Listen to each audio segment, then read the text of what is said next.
Questions?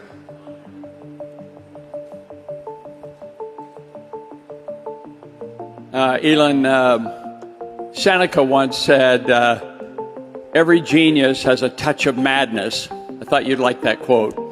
Well, I agree with the madness part. So even with Tesla as a publicly traded company, I think it's down 40% or something from its high, is selling at 70 times earnings. Meanwhile, Mercedes-Benz, which now produces EVs, is selling for 6 times earnings and yielding 5%. Why should I invest in Tesla rather than Mercedes-Benz? Well, I actually rarely try to convince anyone to invest in Tesla.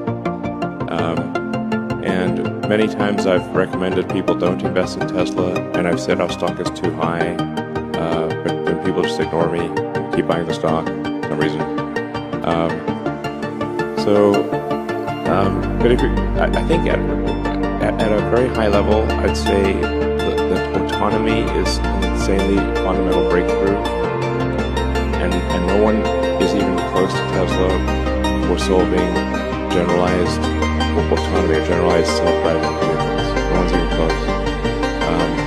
And with self-driving, as I spoke about earlier, the car becomes roughly 5 times more useful, but it costs the same to build. Now, can you imagine what would happen if the company was doing, we're doing like 25 to 30% gross margins, but suddenly that same thing was 5 times more valuable. What would that do to the value of Tesla and the value of that car? It boggles the mind, actually.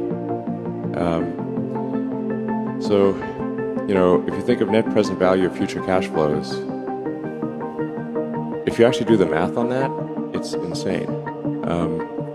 Then there's also the Optimus program, which is our humanoid robot, where we'll leverage our manufacturing expertise and the intelligence we've developed for self-driving to have a useful humanoid robot.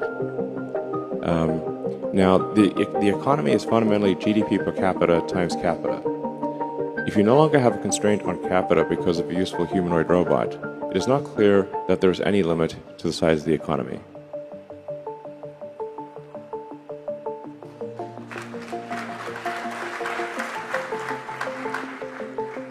And these things will actually happen. So